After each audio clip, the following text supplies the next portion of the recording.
असेतु सिन्धुपर्यन्ताया यस्य भारतभूमिका पितृभू पुण्यभूमिश्चैव स वै हिंदूरिति स्मृतः।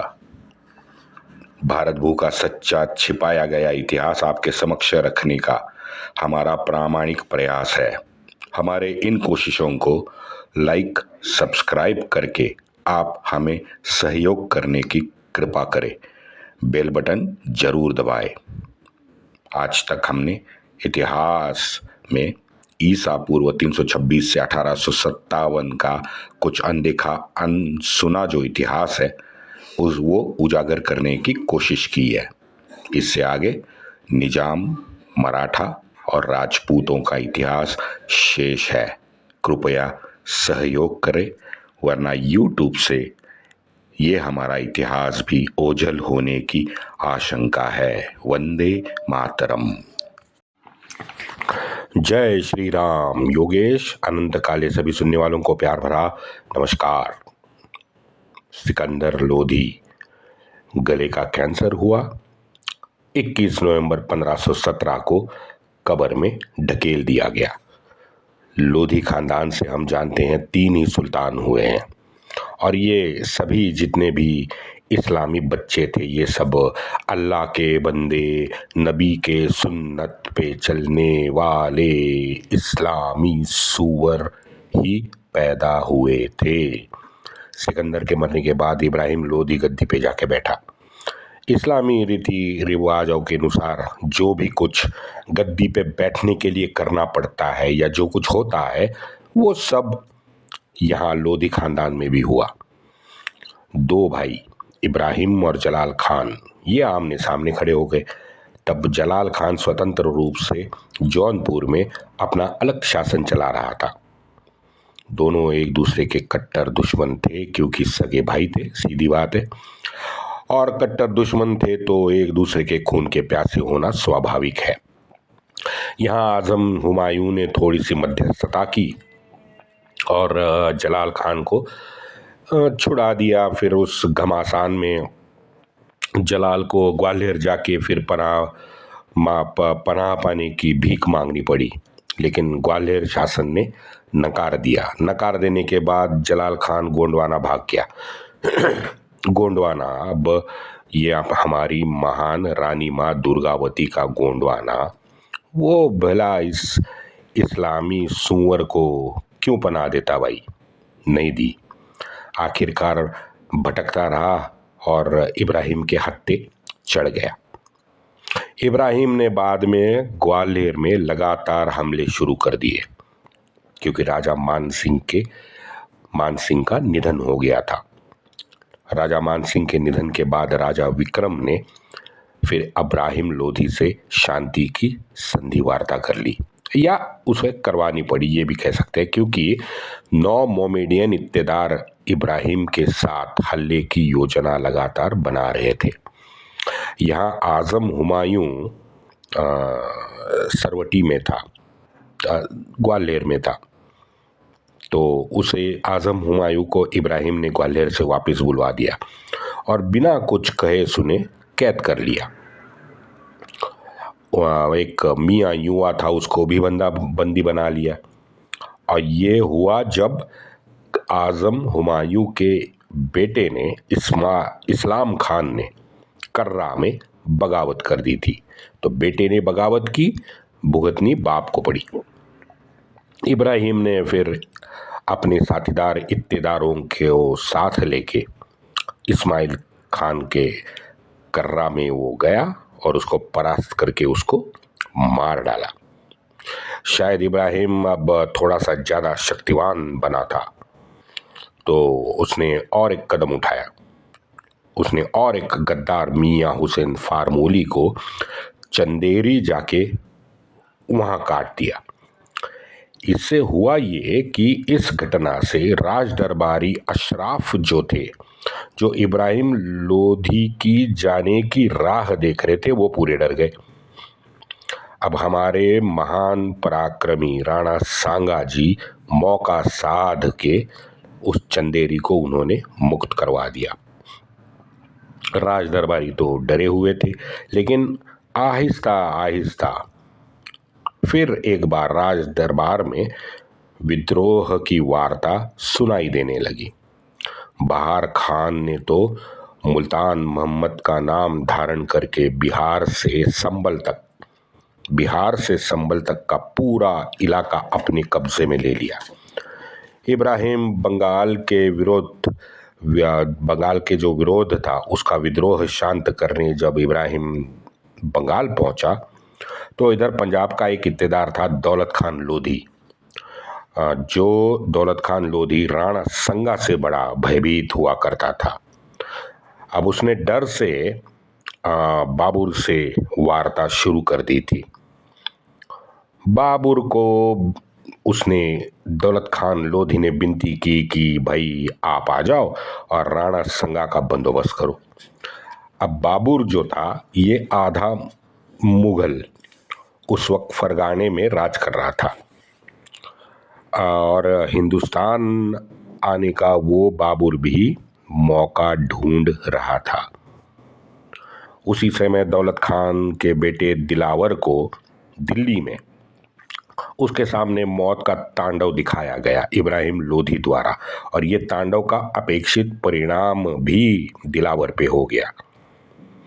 अब ये इब्राहिम यही चाहता था कि दिलावर डर से भागकर लाहौर लौट जाए और हुआ यही। दिलावर लाहौर लौट गया अपने बाप के पास। तहरीक शाही में स्पष्ट लिखा गया है कि इब्राहिम उसका कहा ना मानने वाले या ना सुनने वाले जितने भी गद्दार थे उसको बहुत ज़्यादा डरावनी मौत दे रहा था और दौलत खां बाबर की ये जो वार्तालाप की भनक है ना ये इब्राहिम खान को लग गई थी। इब्राहिम लोधी को ये भनक लग गई थी कि दौलत खान लोधी वहाँ बाबर से बात करके उसे भारत बुला रहा है। अपने राज दरबारी को डराने का शायद ये एक ही रास्ता सुल्तान को दिखा था कि भाई जितना ज़्यादा हो सके उतना अपने इत्तेदारों को या अपने राज दरबारियों को इतना मौत का डर दिखाओ। तो ये भी कारण है कि दौलत खान सीधा बाबर से मिलने बाद में काबुल पहुंचा। मजे की बात यह है कि खुद इब्राहिम का चाचा आलम खान भी दौलत खान के साथ बाबर से मिलने काबुल पहुंचा था। वैसे ये आलम खान तो गुजरात का इत्तेदार था तब। यहाँ इब्राहिम खान के इतिहास में 4 तारीखें गायब है। 4 तारीखें बताता हूँ कौन सी। 1503 से 1504, 1508 से 1509, ये 1.5 साल पहले के तकरीबन पौने 2 साल बाद में 2 अप्रैल से सितंबर 1528 तक और आखिरी 15 महीनों का इतिहास मुझे नहीं मिला। किसी के पास हो तो कृपया मुझे भेज देना। मैं फिर से बता रहा हूँ 1503 1504 ये 2 साल का इतिहास, पौने 2 साल का इतिहास मुझे नहीं मिला। 1508 1509 ये 1.5 साल का इतिहास नहीं मिला। 2 अप्रैल से सितंबर 1528 तक का इतिहास मुझे नहीं मिला और ये जो इब्राहिम लोधी के आखिरी 15 महीनों का इतिहास है वो मुझे नहीं मिला।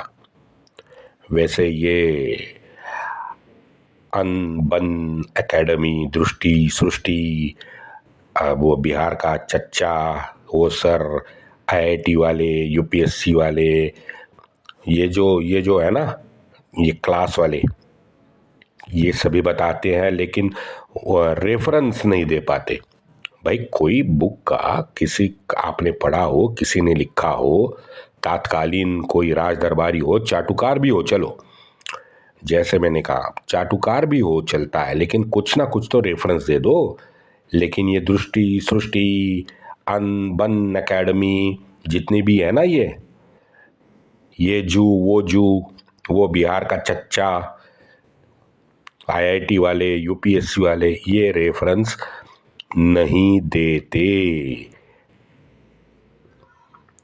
वो सब जो है ये 18वीं 19वीं शताब्दियों के पुस्तक से रेफरेंस देते हैं। जाहिर है मैं भाई उनको नहीं मानता। अगर आप मानते हो तो वो तो आपकी सोच है, लेकिन मैं नहीं मानता।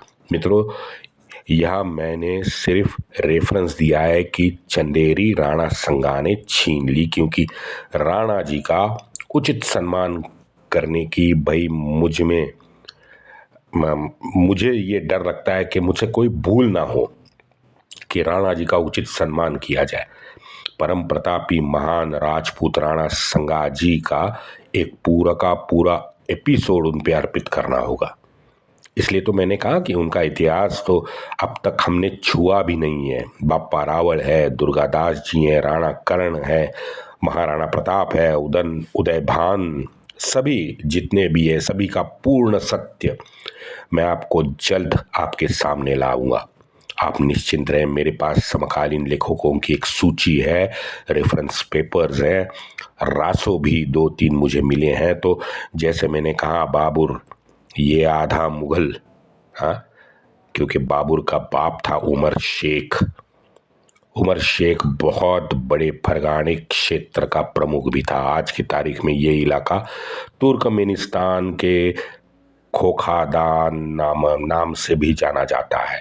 फरवरी 14 1483 फरवरी 14 1483 को ये भी बबूर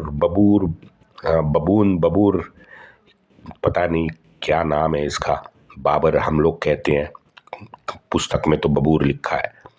ये भी बेटा हराम में पैदा हुआ। उमर शेख भी बड़ा चरसी, अफू का चहेता, शराब और शबाब में डूबा हुआ इंसान था। और यही वजह थी कि 1494 में 11 वर्ष की उम्र में उसे बाबर को प्रमुख बना दिया गया, या बनाना पड़ा। आगे सुनो। 11 साल के बाबर का एक हवस का मुल्ला भी था जो उसकी देखभाल करता था। और ये मुल्ला जिसने बच्चा युवा बाबर को खूब लिया था, जब युवा बाबर अपने बाल्यावस्था में था ना, तो ये मुल्ला ने उसको खूब रात को लिया था, समझ जाओ। ये समलैंगिकता का अच्छा खासा पाठ इसने बचपन से ही बाबर को पढ़ाया था। नाम है उसका शेख माजिद बेग। ये सब सूफी हैं मित्रों, ये सब सूफी हैं। मेरे एपिसोड देखो, 9 10 एपिसोड मैंने ये सूफियों पे किए हैं। असल गंध ये सूफी में है, ये समझ जाओ आप। बाबर खुद लिखता है कि ऐसे एक लूकन किंग है, तो उन्होंने बाबर को कोट किया है कि भाई बाबरनामा में, क्योंकि बाबरनामा शायद हिंदी में भी उपलब्ध है। एक दूसरा वैसे हवस का मुल्ला था, माजिद बेग कूची। अब बाबर इसको गद्दार, हिजड़ा, दोगले मुंह वाला सांप कहता है। एक तो वो मुल्ला है उसका खुद का, जो उसको लेता था। अब ये दूसरा एक हवस का मुल्ला था, मस्जिद बेग कूची। अब बाबर इसको गाली देता है, गद्दार कहता है, हिजड़ा कहता है, दोगले मुंह वाला सांप कहता है। और इस तरह से हर मुगल का जो मित्रों इतिहास है उनका आत्मवृत्ताप निकालिए, आपको मिल जाएगा, सभी उपलब्ध है। ये हरम, हवस, गद्दारी, बच्चेबाजी, ये हीन मानसिकता और ये सेक्स के प्रति जो ऑब्सेशन है, ये इस्लामी मानसिकता बड़ी पेचीदा है। मैं आपसे कह रहा हूँ, हाँ, गजब पेचीदा है। गत 20 साल से मैं ये जानने की मित्रों कोशिश कर रहा हूं।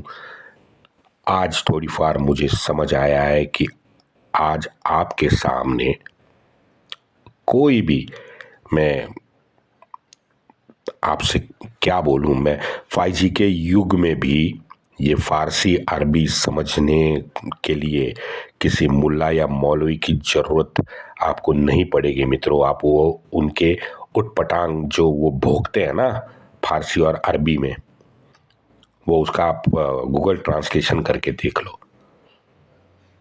इस्लाम का नाम ही शरणागति है, टोटल सरेंडर, ये इसकी व्याख्या है। मोमिन की व्याख्या है ईमान धारक। मुसलमान ये तो फारसी शब्द है।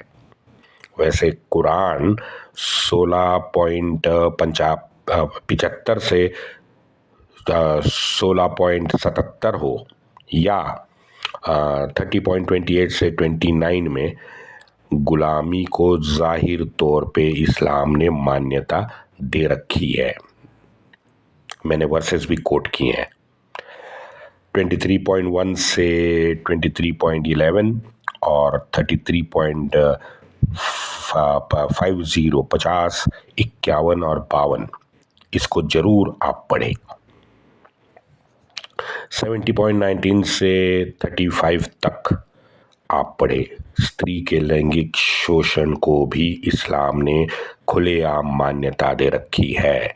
औरत को खेती होने का जो है ना वो बड़े चर्चित आयात है, वो है 2.222 एंड 223।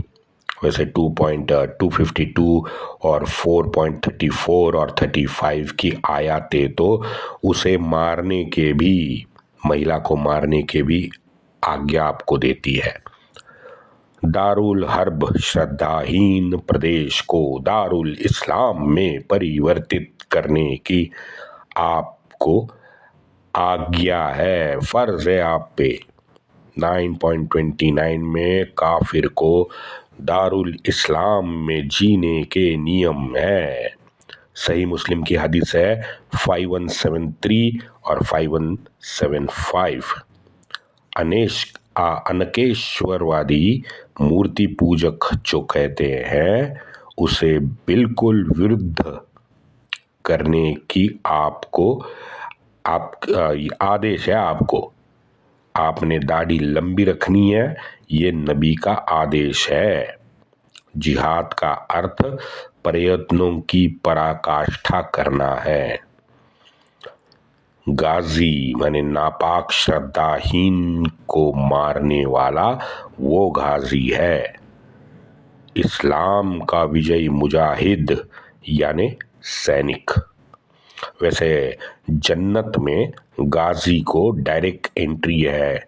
कोई नबी दरवाजे पे बैठ के आपका हिसाब अगर आप गाजी हो तो नहीं कर सकता। अब खूनी दरिंदे सूफियों ने इसमें 2 शब्द नए खोजे। जिहादुल अकबर, खुद के विकारों से संघर्ष, और दूसरा शब्द सूफियों ने ढूंढ लिया जिहादुल असगर, अश्रद्धावान के विरुद्ध संघर्ष। ताल ठोक के मैं आज बता रहा हूं, ताल ठोक के। जिहादुल अकबर ये शब्द कुरान और हदीस में कहीं भी नहीं लिखा गया है। बुरहानुद्दीन अली का हिदाया का रेफरेंस वो एम मुजीब जो एक लेखक है वो देता है। आपको गूगल पे उसका मिल जाएगा पूरा साहित्य। एम मुजीब ने बुरहानुद्दीन अली के हिदाया का रेफरेंस दिया है। तुम्हारा धर्म तुम्हारे पास, मेरा धर्म मेरे पास, ये जो फेमस आयात है ना, वो कौन है, वो हम टीवी पे भोंकते हैं ये सब मुल्ले, ये कोट करते हैं ना आयात। कुरान 109.1 से 109.6, ये मित्रों सारी मक्की आयातें हैं। जब इस्लाम सत्ताहीन था, मात्र 90 के करीब श्रद्धावान उसके पास जमा हुए थे मक्का में, जिन्होंने नबी मोहम्मद की देखभाल की। नबी का चाचा वैसे अबू तालिब था, हम जानते हैं। अबू तालिब ने भी इस्लाम नहीं कबूल किया था। जैसे ही बनु कुरैज़ा हत्याकांड के बाद इस्लाम अब फुल फॉर्म में आ गया, तो ये मक्की आयातें 113, 114, 124 और 140 इनको तुरंत रद्द कर दिया गया है, खारिज कर दिया है भाई साहब। इस्लाम के श्रद्धावान आयत है 5.56 और नापाक काफिर श्रद्धाहीन। इस्लाम के श्रद्धावान और इस्लाम के काफिर श्रद्धाहीन। श्रद्धाहीन का रेफरेंस है 19.45। ये बस दो मूलभूत वर्ग इस पृथ्वी तल पर है, बाकी कोई संबंध नहीं है। नबी का असली अरबी मतलब है ऊंची जमीन या वो मार्ग पर किया गया कोई निशान। वो जैसे अगर हम मुंबई जा रहे हैं तो बीच रास्ते होते हैं ना, मुंबई 45 किलोमीटर, मुंबई 20 किलोमीटर, वो कोई निशान होते हैं ना मार्ग पर। वो निशान का मैं नबी का असली मतलब अरबी मतलब तो वो है। अब कुरान 4.22, 23 और 24 में माले गनीमा का भी डिस्ट्रीब्यूशन लिखा है। मोमिनों ने सीधे हाथ से, यानी ये जो अपना राइट हैंड होता है ना, वो राइट हैंड में जितनी भी पकड़ी गई महिलाएं हैं, उन संख्या में कोई मर्यादा नहीं है, लेकिन वो राइट हैंड साइड में राइट हैंड से पकड़ी गई अगर महिला है, माले गनीमत या गनीमाह, उसमें पकड़ी गई हर एक महिला पे मात्र तुम्हारा अधिकार है।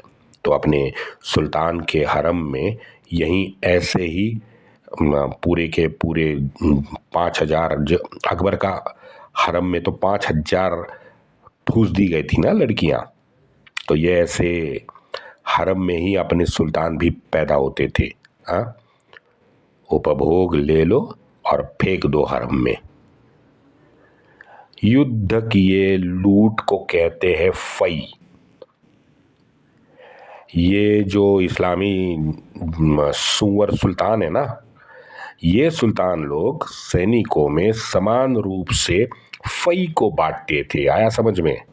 हाँ, फिरोज हुआ, बहलोल हुआ, अलाउद्दीन हुआ, हाँ, क्या बांटते थे सैनिक को भाई? वो माले गनीमत में क्या बांटते थे? मेरे पास ये अब्दुल जब्बार कुरैशी का मराठी कुरान है। अब आपको रेफरेंस समझ में आएगा कि इब्न बबूता, उटबी हो, फरिश्ता हो, सरहिंदी हो, मिनहाज मिराज हो, मीर मासूम हो, जैनुल अहमद हो, वहाँ से लेके काफ़ी खान अपने मुंतखाब ए लुबाब क्या कहता है। मेरे पास मित्रों 57 ऐसे लोगों की या तो पुस्तकें हैं या नोट्स हैं या रेफरेंस पैराग्राफ है। अब बताओ, सब यही लिखते हैं। एक ही टीचिंग है सबकी, एक ही सोच है।